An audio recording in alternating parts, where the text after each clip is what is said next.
Welcome to my dream. ప్రస్తుతం రాజకీయ సమీకరణలో భాగంగా మార్పులు చేర్పులు నియోజకవర్గాలకు సంబంధించి కూడాను పెద్ద ఎత్తున వైసీపీ పార్టీ చేస్తున్న నేపథ్యంలో ఒకటి కాదు రెండు కాదు బీసీలకి ఏదైతే ఇప్పటివరకు ప్రకటించిన లిస్టులో అధిక భాగం కూడాను గౌరవ ముఖ్యమంత్రి ఎక్కువగా బీసీలకు కేటాయించారు.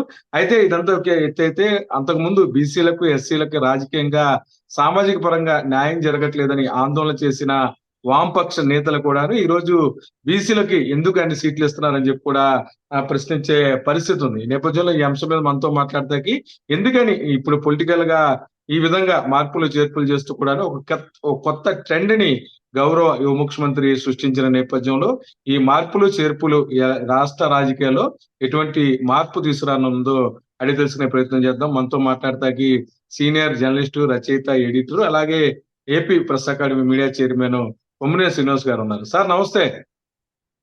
నమస్తే సార్, ఏంటి మొత్తం మీద కూడాను గౌరవ యువ ముఖ్యమంత్రి వైసీపీ పార్టీ చేస్తున్న మ్యాజిక్ అంటే ఒక విధంగా సామాజిక పరంగా ముస్లింలకు కేటాయించడం, బీసీలకు ఇవ్వటం, ఎస్సీలకు ఇవ్వటం, అలాగే ఎంపీ సీట్లలో కూడాను మార్పులు చేయడం జరిగింది.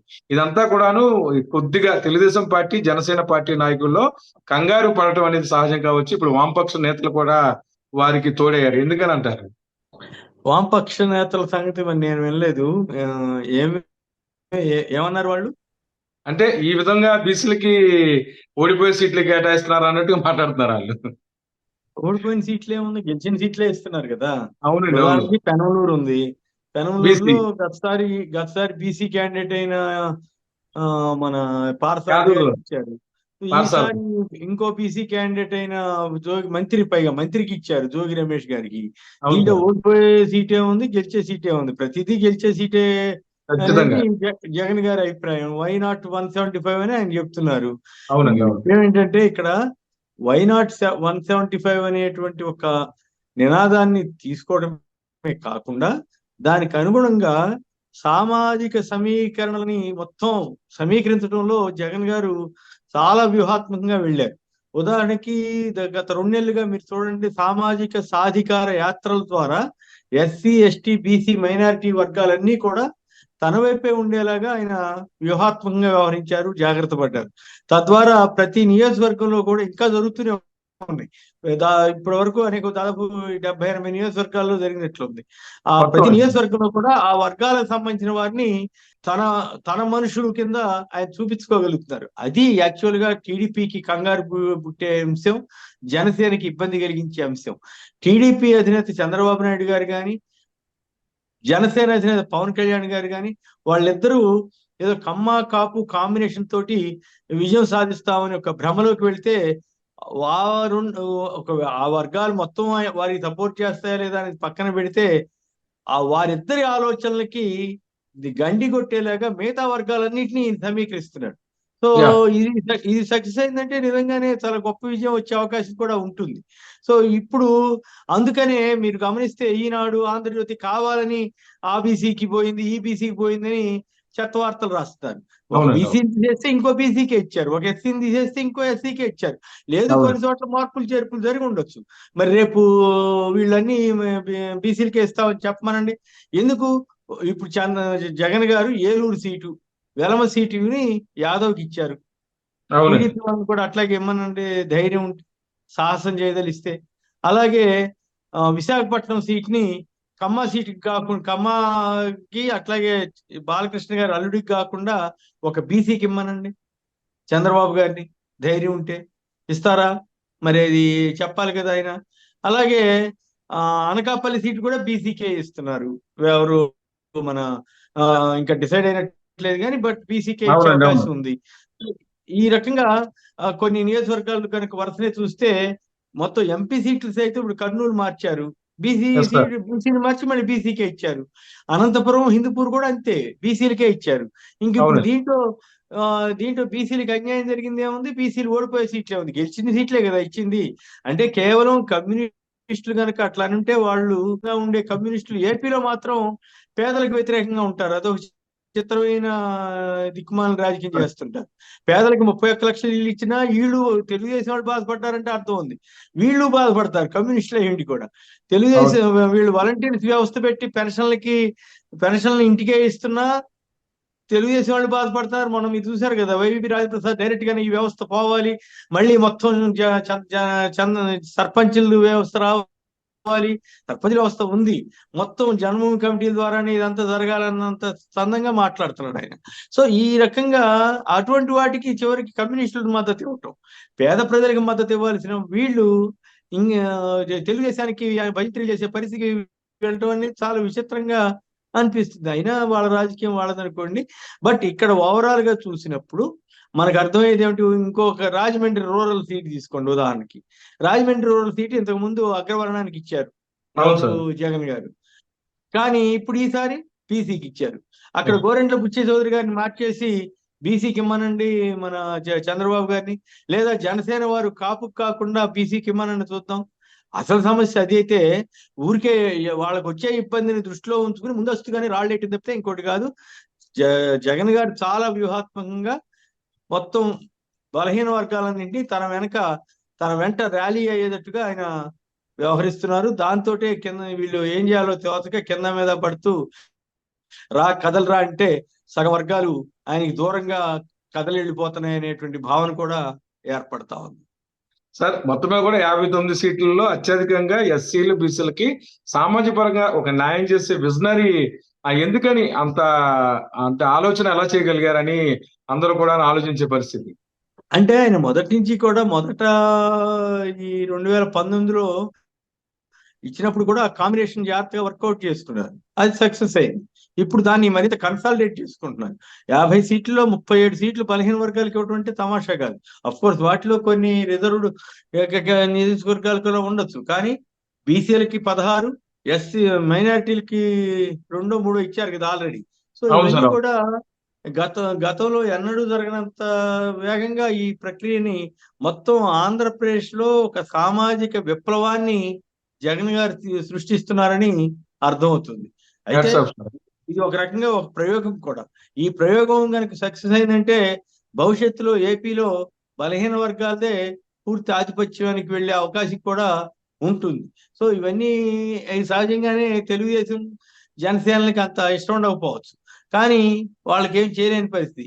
వాళ్ళు బలహీన వర్గాలకు ఇవ్వలేరు, ఇటువైపు కాదనలేరు, ఇవ్వకుండా ఉండడం లేరు. ఎందుకంటే జగన్ గారు ఆల్రెడీ బీసీలకి, ఎస్సీలకి, ఎస్టీలకి విపరీతమైన ప్రాధాన్యత ఇచ్చి ఆయన వాళ్ళందరినీ వాళ్ళ మనిషిగా తను మారిపోయాడు. సో ఇప్పుడు దీన్ని గండి కొట్టడం కోసం ఎలా అనే దాని మీదే కింద మీద పడుతూ ఇవాళ ఈనాడు చూడండి, రోజు చెత్త చెదారం రాస్తుంటారు కదా, ఇవాళ బీసీ విద్యార్థులకి ఏదో అన్యాయం జరిగిందని అన్ని రోజు అబద్ధాలు రాయటమే కార్యక్రమంగా పెట్టుకుని ఈ రకంగా చేస్తున్నారంటేనే దాని అర్థం జగన్ గారి యొక్క ఈ బీసీ మంత్రం అనండి, బలహీన వర్గాల మంత్రం అనండి బాగా పనిచేస్తుందని మనకు అర్థమవుతుంది. ఖచ్చితంగా ఇది ఒక సరికొత్త ప్రయోగం.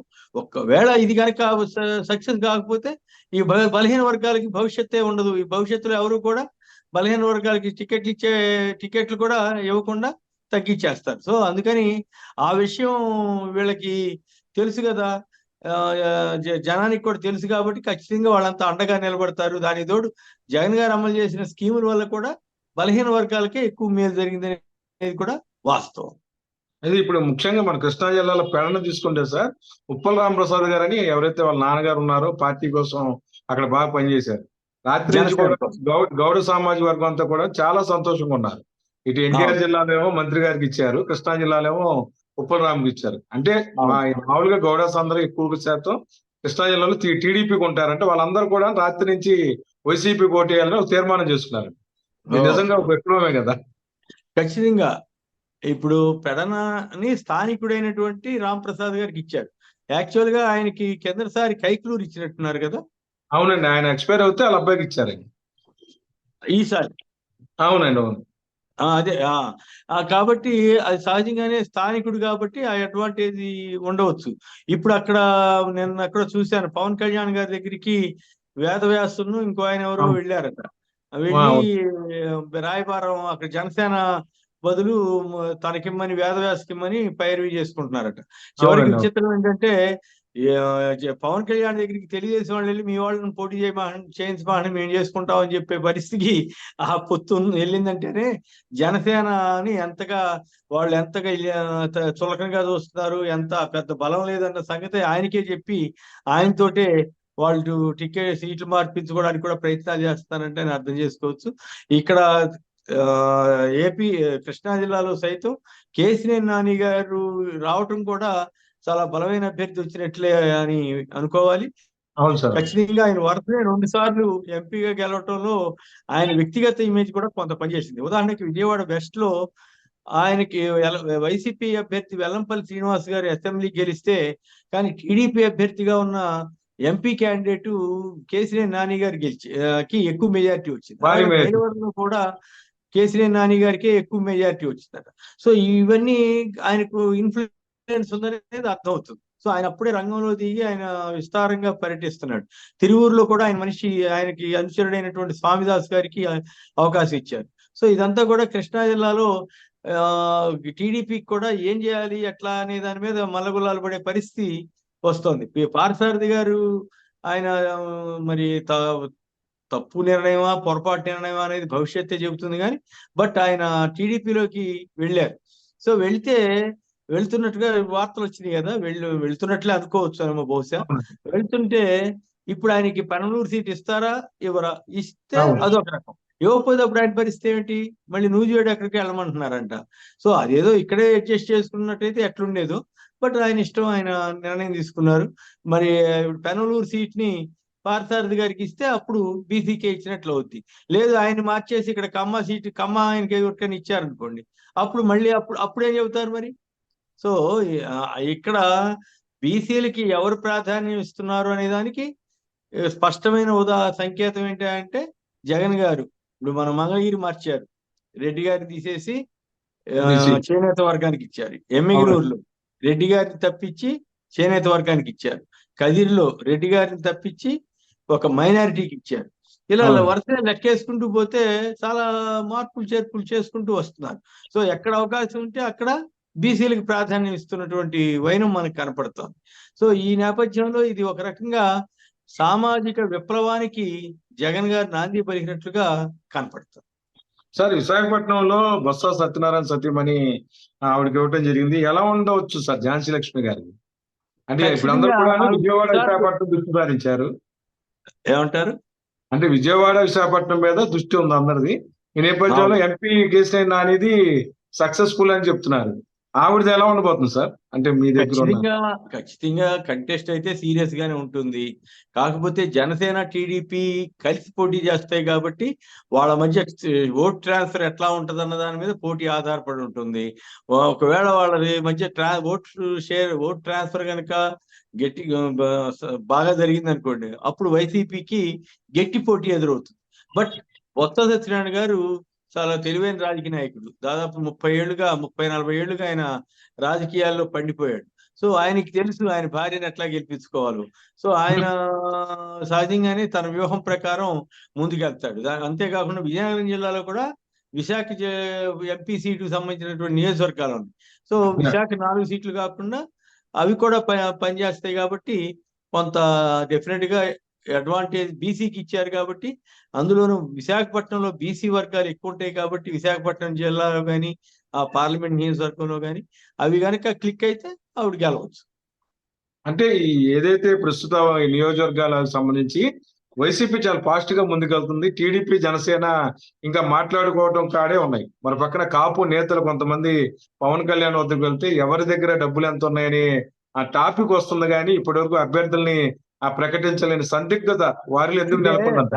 దానికి ముందు ఇందాకెక్కడో మంత్రి రోజా గారు ఎవరు అన్నారు, మీరు సంక్రాంతి కల్లా టికెట్లు ఇచ్చేస్తున్నాం, అభ్యర్థులను ప్రకటించేస్తున్నాం అన్నారు కదా, ఎందుకు చేయలేకపోయారు? అది మీ చేతగానితనం. ఓ పక్క జగన్ గారు వేగంగా ముందుకెళ్ళిపోతున్నాడు కదా అని ఆమె వ్యాఖ్యానించారు. అది వాస్తవం కూడా కదా. నిజంగానే ఫస్ట్ అసలు వీళ్ళు డిసైడ్ చేసుకోవాల్సింది ఎక్కడ ఏమిటి? ఒకటి, జనసేనకి టీడీపీ ఎన్ని సీట్లు ఇస్తుంది అనేది ఒకటి. 20 ఇస్తుందా, 15 ఇస్తుందా, 30 ఇస్తుందా, 40 ఇస్తుందా, 60 ఇస్తుందా అనేది ఇంపార్టెంట్. 60 ఇవ్వకుండా కనుక జనసేన రంగంలోకి దిగితే వాళ్ళకి చాలా అప్రదిష్టగా ఉంటుంది. పవన్ కళ్యాణ్కి ఒక రకంగా పార్టీలో కూడా నష్టం జరుగుతుంది, ఎదురు దెబ్బ తగులుతుంది. ఈయన ఇప్పటికే ప్యాకేజీ స్టార్ అని విమర్శలు చేస్తున్నారు కదా, దాన్ని రూఢీపరుచుకున్నట్లు అవుతుంది. కనీసం 50 సీట్లన్నా సంపాదించగలిగితే పర్వాలేదు అనుకుంటారు. 40 సీట్లు తగ్గితే చాలా తీవ్రమైన అసమ్మతి వస్తుంది జనసేనలో. ఇక కానీ యాక్చువల్ గా టీడీపీ వాళ్ళు చెప్పేదాని ప్రకారం మహా ఇస్తే 20 ఇస్తారంటాను. 20 ఇస్తే అసలు జనసేన ఉనికే ఉండనట్లుగా అర్థం అవుతుంది. అంటే జనసేన ఓట్లను మాత్రం వాడుకుని జనసేన వాళ్ళని తొక్కేయడానికి ప్లాన్ చేసినట్లుగా అర్థం అవుతుంది. జనసేనకి వెన్నుపోటు పడవడానికి, జనసేన అభ్యర్థులకు వెన్నుపోటు పడవడానికి పవన్ కళ్యాణ్ గారు రెడీ అవుతున్నట్లుగా అర్థమవుతుంది. అంటే ఆయన తన ఒక్కడ ఎమ్మెల్యే పదవి కోసమో లేదా చంద్రబాబు గారిని సీఎం పదవికి మొయ్యటం కోసమో ఆయన తన పార్టీ వాళ్ళని బలి చేసే పరిస్థితి కనపడుతుంది. ఇక్కడ సమస్యల్లో తన పార్టీ వారిని బలి చేస్తారా, లేక తన పార్టీ వారికి తగు గౌరవం వచ్చేలాగా సీట్లు సంపాదించి టీడీపీతో పొత్తులో ఉండరా అన్నదే ఇక్కడ సమస్య. ఇక ఒకటి ఫస్ట్ నెంబర్, ఆ తర్వాత క్యాండిడేట్లు ఎవరెవరు ఎక్కడ పోటీ చేస్తారు, ఏ సీట్లలో ఎవరు పోటీ చేయాలన్నది ఇంకో సమస్య. ఆ తర్వాత టీడీపీలో మిగిలిన జనసేనకి 40-50 ఇస్తారనుకోండి, ఆ మిగిలిన 125 అన్నిటికో టీడీపీ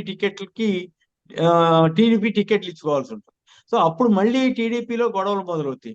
టికెట్లు ఆల్రెడీ జనసేన సీట్లు తీసుకున్న వాళ్ళందరూ జనసేనకి టికెట్లు కేటాయించిన సీట్లలో టీడీపీ క్యాండిడేట్లంతా ఆందోళన చెందుతారు. కొన్ని చోట్ల తిరుగుబాటు జరగచ్చు, కొన్ని చోట్ల గొడవలు జరగచ్చు, కొన్ని చోట్ల జనసేన వ్యతిరేకించవచ్చు, అట్లాగే టీడీపీ పోటీ చేసే చోట్ల జనసేన వ్యతిరేకించవచ్చు. ఇట్లా చాలా పరిణామాలు జరగడానికి అవకాశం ఉంది. సో ఆ గొడవ ఇప్పుడు జగన్ గారు ఏం చేస్తాడు, ఎవరినో ఒకరిద్దరు పోయినా సరే ఆయన ఏం పెద్ద పట్టించుకోవట్లేదు. ఒకసారి చెప్తున్నారు, మర్యాదగా బుజ్జగించే ప్రయత్నం చేస్తున్నారు, వినకపోతే వదిలేస్తున్నారు, సరే కానివ్వండి అని. కానీ చంద్రబాబు పరిస్థితి అట్లా కాదు. ముందు జనసేన వాళ్ళని సముదాయించాలి, టీడీపీ వాళ్ళని సముదాయించాలి, రెబెల్స్ రాకుండా చూసుకోవాలి. అసలు ఆ సీట్లు పవన్ కళ్యాణ్ ని మళ్ళీ జనసేనలో ఇందాక ఎవరో చెప్తున్నారు, జనసేన వాళ్ళు పొరపాటున ఎవరన్నా ముఖ్యమంత్రి పదవికి వాటా ఇవ్వాల్సిందే అని అంటే వాళ్ళకి టికెట్ ఇవ్వద్దని తెలుగుదేశం వాళ్ళు చెప్తున్నారంట పవన్ కళ్యాణ్ గారికి. వాళ్ళేమో ఆయనేమో సరే సరే అని వాళ్ళకి లొంగిపోయి చంద్రబాబు గారికి, లోకేష్ గారికి లొంగిపోయి ఆయన వ్యవహరిస్తున్నారంట. సో ఇదంతా కూడా చాలా కొంచెం డ్యామేజింగ్ గానే ఉంది. బట్ ఇవన్నీ సెటిల్ అవ్వాలి. ఎప్పుడు సెటిల్ అవుతాయి, ఎట్లా సెటిల్ అవుతాయి, అప్పుడు అసలు సినిమా మొదలవుతుంది. ఈ గొడవలు ఏమి లేకుండా తక్కువ డిస్టర్బెన్స్ తోటి జగన్ గారేమో తన పని తను చేసుకుంటూ టికెట్లు అనౌన్స్ చేసుకుంటూ, టికెట్లు అనండి, ఇన్ఛార్జీలు అనండి, అభ్యర్థిత్వాన్ని అనౌన్స్ చేసుకుంటూ ముందుకెళ్తున్నారు. అదే సార్, అంటే రాకదులురా సభతో చంద్రబాబు బిజీగా ఉంటే మన పక్కన పొలిటికల్ గా ఏదైతే ఉన్న టైం అంతా కూడా జగన్ గారు చాలా తెలివిగా ఉపయోగించుకుంటున్నారని పొలిటీషియన్లు అందరూ కూడా చెప్తున్నారు సార్. అవును, ఖచ్చితంగా అంతే కదా.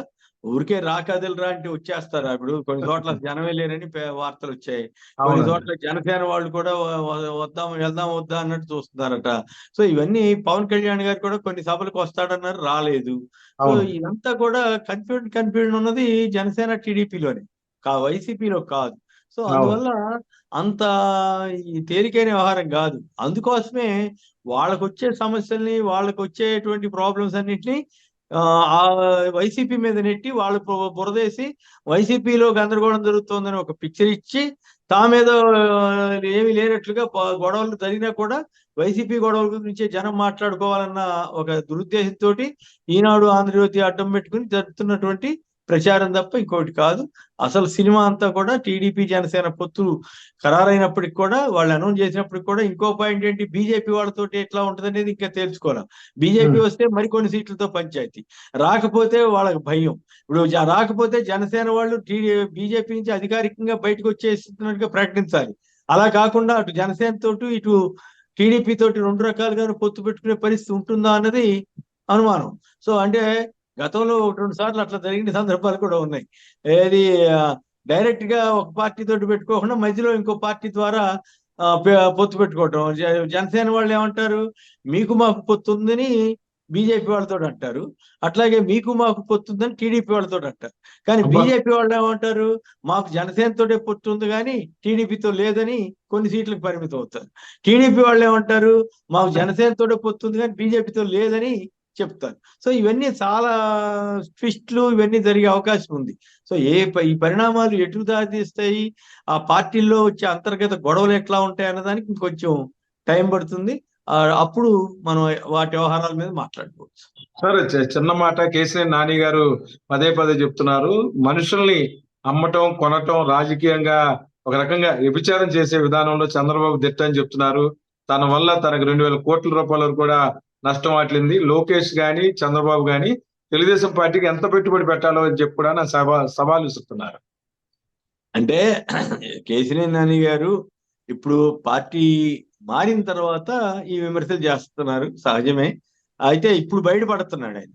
అయితే నిజానికి అంత ముందే కనుక బయటపడి ఉంటే ఆయన చాలా క్లారిటీగా ఉన్నట్లుగా ఉండేది.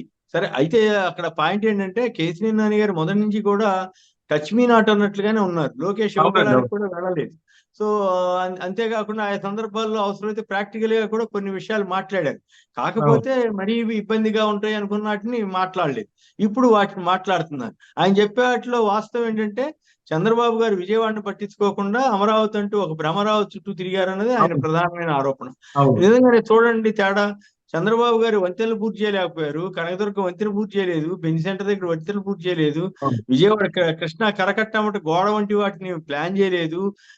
తర్వాత స్వరాజ్ మైదానంలో చైనామాలు ఇవ్వాలనుకున్నాడు తప్పితే అక్కడ దాన్ని అంబేద్కర్ విగ్రహం పెట్టి దాన్ని అక్కడ కన్వెన్షన్ సెంటర్ పెట్టి దాన్ని ఒక టూరిస్ట్ స్పాట్ గా డెవలప్ చేయాలని ఎన్నడూ ఆలోచించలేదు. కానీ వేరే జగన్ గారు ఇవన్నీ చేస్తున్నాడు. సో న్యాచురల్లీ విజయవాడ డెవలప్మెంట్ మీద ఎవరు కాన్సన్ట్రేట్ చేసింది అనేది అర్థమైపోతుంది. సో ఈ చంద్రబాబు గారు ఎందుకు చేయలేకపోయారు? మరి ఆయన 14 ఏళ్ళు ముఖ్యమంత్రిగా ఉన్నారు కదా. సో అందువల్ల కేసీఆర్ నాని గారు విజయవాడని శ్మశానం చేయాలని ఇది చేశాడు చంద్రబాబు అని కొంచెం సీరియస్ వ్యాఖ్య చేసినప్పటికి కూడా దానికి ఆయన సమాధానం ఇచ్చుకోవాలి. ఆయన అడుగుతున్నాడు, 100 కోట్లైనా ఖర్చు మంజూరు చేశారా మీ టర్మ్ లో అని అన్నారు. ఎవరు? కేసీఆర్ నాని గారు చంద్రబాబును ఉద్దేశించి. మరి వాటన్నిటికీ ఆయన సమాధానం ఇచ్చుకోవాలి.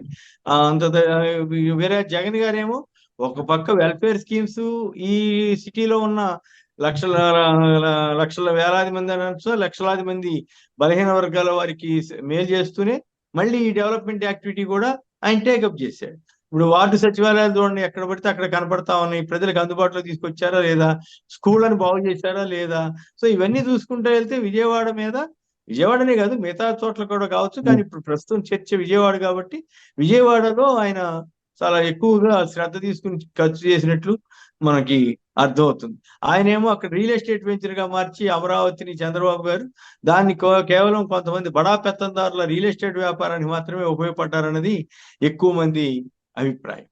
అంటే ఖాళీ అయిపోద్ది అంటారా సార్ టీడీపీ 70%? అట్లా ఎట్లా అంటాం, ఖాళీ అయిపోద్దని నేను అన్నాను.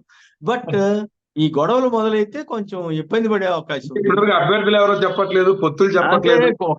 ఒక టాక్ ఏంటంటే ఒక 60-70 సీట్లకి సరైన క్యాండిడేట్లు దొరక్క తెలుగుదేశం వారు కింద మీద పడుతున్నారు అనేది ఒక అభిప్రాయం. అవును, ఎంపీలు కూడా దొరకట్లేదంట. ఎంపీలు దొరకట్లేదని ఇప్పుడు ఇది మన ఎమ్మెల్యే క్యాండిడేట్లు 60-70 నియోజకవర్గాల్లో సరైన వాళ్ళు లేరని వెతుక్కునే పరిస్థితిలో టీడీపీ ఉంది అంటేనే అది పెద్ద విషయంగా మనం అంటే జగన్ గారు సక్సెస్ అయినట్టేగా ఆ విషయంలో. ఏది లేకుండానే ఆయన పని తన పని తను చేసుకుంటూ వెళ్ళిపోతున్నాడు. కలిసి వచ్చే వాళ్ళని లేదా తను చెప్తే నచ్చ చెప్తే వాళ్ళని నచ్చ చెప్పే ప్రయత్నం చేస్తారు. వినకపోతే వాటిని వాళ్ళు చూసుకోమని వదిలేస్తారు. సో రాజకీయంగా ఆయనది ఫెయిర్ పాలిటిక్స్. కానీ చంద్రబాబు గారికి ఆ ఫెయిర్ పాలిటిక్స్ అలవాటు తక్కువ. ఎట్లాగొట్లా మేనేజ్ చేయాలి, మ్యానిపులేట్ చేయాలనే ఆలోచనతోటే ప్రతి ఒక్కరిని ఏదో బుద్ధగించినట్లు లేకపోతే ఏదో చేయబోతున్నట్లు ఆయన మ్యానిపులేట్ చేస్తుంటారు. దానివల్ల కూడా ఎక్కువ నష్టం జరుగుతుంది. మొదట్లో కొంతకాలం అది నడిచిపోయినా తర్వాత రోజుల్లో వాస్తవాలు తెలిసిపోయి ఈయన ఇప్పుడు ఇట్లా చెబుతారు, తర్వాత ఎవడు పెట్టడం అసలు కనీసం పట్టించుకోవడానికి భావన కూడా రాజకీయ వర్గాల్లో ఉంది. అందులోనూ టీడీపీ నాయకుల్లో మరి ఎక్కువగా ఉంటుంది. టీడీపీలో నేను ఎప్పుడో 25 ఏళ్ల క్రితమే ఒక ఆర్టికల్ రాశా టీడీపీ మీద, చంద్రబాబు గారు ముఖ్యమంత్రి అయిన తర్వాత. నాకు అర్థమైంది ఏంటంటే చంద్రబాబు గారిని పార్టీలో ఎవరు నమ్మరు, చంద్రబాబు గారు కూడా పార్టీలో ఉన్న ఇతర నాయకులు ఎవరిని నమ్మరు.